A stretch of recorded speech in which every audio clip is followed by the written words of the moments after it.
तो फिरोजाबाद का चुनाव है और गांव-गांव घूम रहे हैं अक्षय यादव।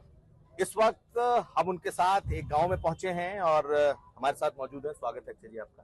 जी बहुत बहुत धन्यवाद। इस बार का चुनाव कैसा है? इसलिए क्योंकि पिछली बार तो बहुत जो चुनाव था हम लोगों ने बहुत नजदीक से देखा और पिछली बार कुछ और हो गया। इस बार आप कितना अपने को लेकर के कॉन्फिडेंट हैं कि ये चुनाव आप जीत पाएंगे? देखिए, पिछले चुनाव में कुछ ऐसा मामला था, हम चुनाव हार गए और वो सबको पता है। चाचा हमारे खिलाफ चुनाव लड़े थे, चाचा 92,000 वोट ले गए थे और इस बार चाचा का आशीर्वाद सबसे पहले मिला। उन्हीं ने सबसे पहले घोषणा कर दी थी यहाँ आकर और हम लोग लगातार 27 दिसंबर से पार्टी की मीटिंगें भी कर रहे हैं, जनता को जागरूक करने का भी काम कर रहे हैं और भारी जन समर्थन फिरोजाबाद के अंदर हम लोगों को मिल रहा है। यहाँ पर हम लोग बहुत अच्छे मार्जिन से चुनाव जीतने वाले हैं। तो पिछली बार का की जो हार थी वो चाचा उसकी वजह थे, लेकिन इस बार उनका पूरा समर्थन है।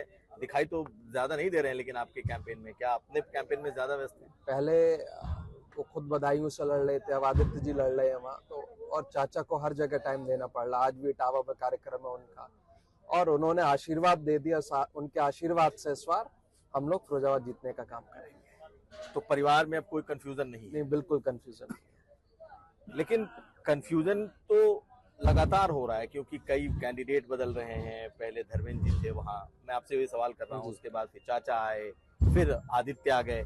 अब कल की बात करें तो तेज प्रताप यादव के लिए कन्नौज ऐलान किया गया। आज अखिलेश जी ने ये ऐलान कर दिया, राम गोपाल जी ने ऐलान कर दिया कि कल अखिलेश जी वहां से नामांकन करेंगे। तो ये कंफ्यूजन है कि स्ट्रेटजी है? ये बिल्कुल स्ट्रेटजी है और जनता के हिसाब से चलने का काम है।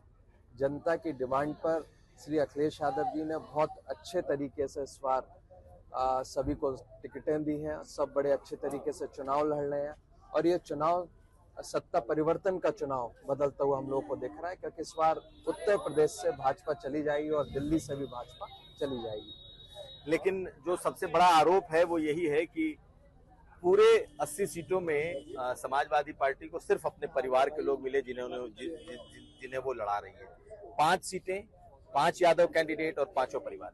देखिए, हम लोग पहले भी सांसद रहे हैं, पहले भी चुनाव लड़े हैं और जनता ने चुनकर भेजने का काम करा है और फिर जनता के बीच में आए और जनता जनार्दन होती है।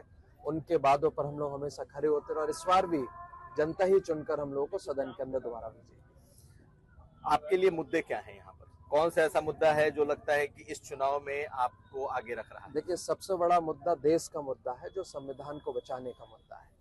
उसके अलावा उत्तर प्रदेश के अंदर बेरोजगारी का बहुत बड़ा मुद्दा है, जिस पर हम लोग जनता के बीच जा रहे हैं। पुलिस भर्ती में जिस तरीके से नौजवान खाली बैठे हैं घरों पर, ये सारे मुद्दे। विकास का मुद्दा फिरोजाबाद में बहुत है, पानी का मुद्दा है। कई ब्लॉक हैं फिरोजाबाद में जिनमें आज भी खारा पानी है और लगातार हम लोगों ने जो पानी का काम चालू करा शहर के अंदर, वो ग्रामीण क्षेत्र में भी डिमांड, उसको भी आने वाले समय में हम लोग का वादा रहा है हमेशा।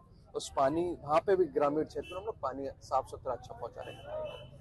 लेकिन तेज प्रताप यादव का टिकट कहा गया पहले कि उनको रामपुर से लड़ाया जाएगा, बहुत तैयारी भी थी, चर्चा भी थी, वहां के बजाय उनको नहीं दिया गया। फिर अब उनको टिकट दे करके उनका टिकट वापस हो गया या वो नहीं लड़ पाएंगे। आपको लगता नहीं कि परिवार के भीतर भी थोड़े इस चीज को लेकर के डिफरेंसेस हो सकते हैं? नहीं, बिल्कुल डिफरेंसेस नहीं है। जहाँ पर हम लोगों को कहा जाता है मेहनत करनी है, वहाँ पर हम लोग मेहनत करते हैं और जनता की सेवा में लग जाते हैं और पार्टी के लिए भी रिजल्ट लाने का काम करते हैं और जनता के लिए काम करके भी दिखाते हैं। बीजेपी ने इस बार अपना यहाँ का कैंडिडेट बदल दिया है। बीजेपी ने अपना कैंडिडेट यहाँ बदल दिया है। पिछली बार जादौन को उतारा था।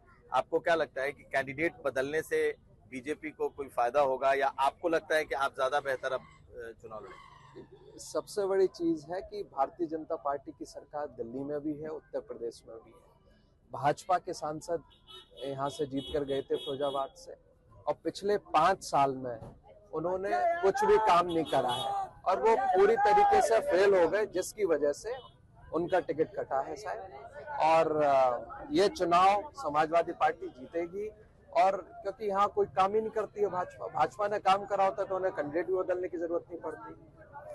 आखिरी सवाल है आपसे ये कि अखिलेश यादव नेता विपक्ष थे।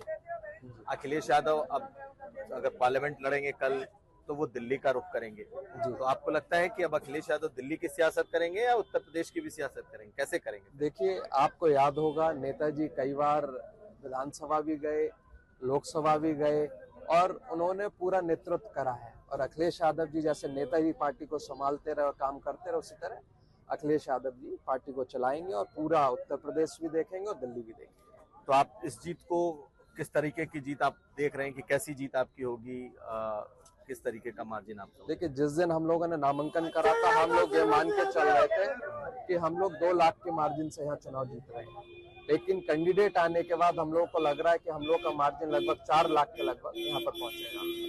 और जो 5 आपके गढ़ की सीटें हैं, आप लग रहा है कि सारी सीटें आप जीतेंगे, बदायूं फंसा तो नहीं है?